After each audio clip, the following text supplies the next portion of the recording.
Assalamualaikum warahmatullahi wabarakatuh. Saya Abdul Muthalib, NIM 222131126 dari Universitas Islam Negeri Raden Mas Said Surakarta, Fakultas Syariah, Program Studi Hukum Pidana Islam kelas 3C. Saya di sini akan menjelaskan tentang mengenai maqasid syariah. Ya, ini bisa dilihat sendiri tentang pengertian maqasid syariah. Pengertian secara bahasa, maqasid asy-syariah terdiri atas dua kata, yaitu maqasid dan syariah. Kata maqasid bentuk jamak dari maqasid yang merupakan maksud atau tujuan. Syariah mempunyai arti hukum Allah yang ditetapkan untuk manusia agar menjadi pedoman untuk kebahagiaan dunia dan akhirat. Kemudian secara istilah, maqasid syariah adalah ketaatan dalam menjalankan prinsip-prinsip syariah yang tujuannya demi terwujudnya kemaslahatan umat. Maqasid syariah adalah tujuan-tujuan yang hendak dicapai dari suatu penetapan hukum. Kemudian mengenai tingkatan-tingkatan maqasid syariah, yang pertama yaitu ada daruriyat. Imam Al-Ghazali berpendapat bahwasanya daruriyat adalah beragam maslahat yang menjamin terjaganya tujuan dari tujuan yang 5, yaitu memelihara agama, nyawa, akal, harta, dan nasab. Kelima daruriyat tersebut adalah hal yang mutlak harus ada pada diri manusia.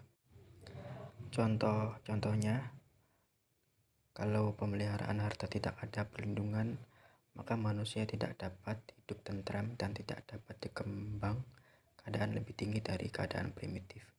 Dan apabila hal seperti ini tidak ada perlindungan, sangat mungkin suatu saat semua hartanya akan dicuri. Kalau pembunuhan dibiarkan terjadi dan tidak ada perlindungan terhadap nyawa manusia, maka kehidupan manusia di permukaan bumi akan terancam karena tidak bisa hidup tentram, bahkan bisa membawa kepada kepunahan karena bisa jadi akan saling membunuh dengan alasan yang sepele atau hanya dengan alasan untuk memuaskan dendam. Kemudian yang kedua, hajiat. Maslahat yang bersifat sekunder yang diperlukan oleh manusia untuk mempermudah dalam kehidupan dan menghilangkan kesulitan maupun kesempitan. Jika ia tidak ada, akan terjadi kesulitan dan kesempitan yang implikasinya tidak sampai merusak kehidupan. Contohnya, disyariatkan jual beli dalam bidang muamalah. Guna menyempurnakan syariat tersebut, maka juga disyariatkan mencari saksi.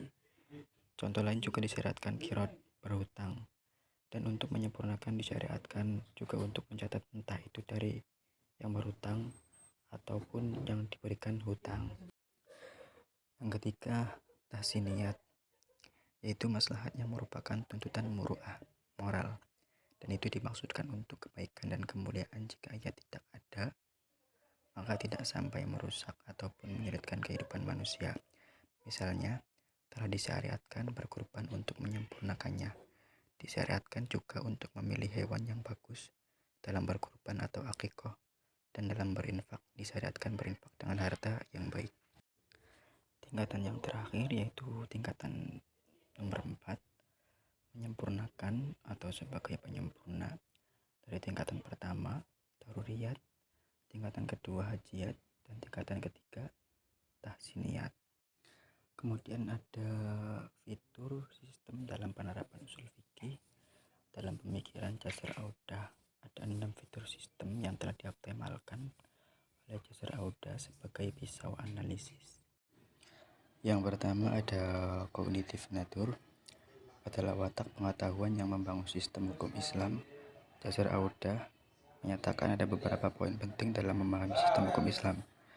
Di antaranya syariah, wahyu yang diturunkan kepada Nabi Muhammad SAW, fikih, koleksi dalam jumlah besar pendapat hukum yang diberikan oleh ahli hukum Islam dari berbagai mazhab, fatwa, penerapan syariah dan fikih di tengah realitas kehidupan umat Islam saat ini. Kemudian yang kedua, Wolenis. Jasar Audah menyatakan bahwa setiap hubungan sebab akibat harus dilihat sebagai bagian-bagian dari gambaran keseluruhan. Hubungan antara bagian-bagian itu memainkan suatu fungsi tertentu di dalam sebuah sistem. Jalinan antar hubungan terbangun secara menyeluruh dan bersifat dinamis, bukan sekadar kumpulan antar bagian yang statis. Yang ketiga, openness, bahwa sebuah sistem yang hidup, maka ia pasti merupakan sistem yang terbuka. Bahkan sistem yang tampaknya mati pun pada hakikatnya merupakan sistem yang terbuka. Keterbukaan sebuah sistem bergantung pada kemampuannya untuk mencapai tujuan dalam berbagai kondisi. Kondisi inilah yang mempengaruhi ketercapaian suatu tujuan dalam sebuah sistem.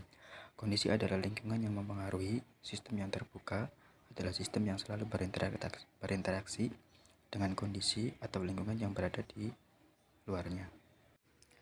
Yang keempat, interrelate adalah struktur hierarki di mana sebuah sistem terbangun dan subsistem yang lebih kecil di bawahnya. Hubungan interrelasi menentukan tujuan dan fungsi yang ingin dicapai. Usaha untuk membagi sistem keseluruhan yang utuh menjadi bagian yang kecil merupakan proses pemilihan antara perbedaan dan persamaan di antara sekian banyak bagian-bagian yang ada. Bagian terkecil menjadi representasi dari bagian yang besar, demikian pula sebaliknya. Yang kelima, multidimensionality. Sebuah sistem bukan sesuatu yang tunggal, tetapi ia terdiri dari beberapa bagian yang saling terkait antara satu dengan lainnya. Dan di dalam sistem terdapat struktur yang koheren. Karena sebuah sistem terdiri dari bagian-bagian yang cukup kompleks, maka ia memiliki spektrum dimensi yang tidak tunggal. Hukum Islam dapat dianalogikan seperti sistem. Hukum Islam adalah sebuah sistem yang memiliki berbagai dimensi. Yang terakhir, nomor 6, purposefulness.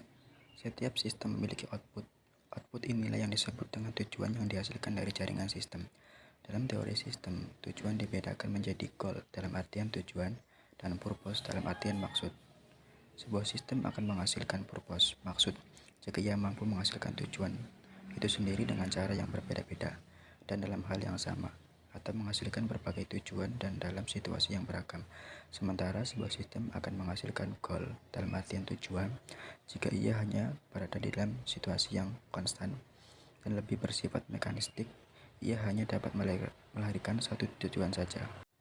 Ya, itulah penjelasan-penjelasan dari saya tentang mengenai maqasidus syariah. Kurang lebihnya mohon maaf bila ada salah kata. Wallahul muwaffiq ila aqwamit thoriq. Wassalamualaikum warahmatullahi wabarakatuh.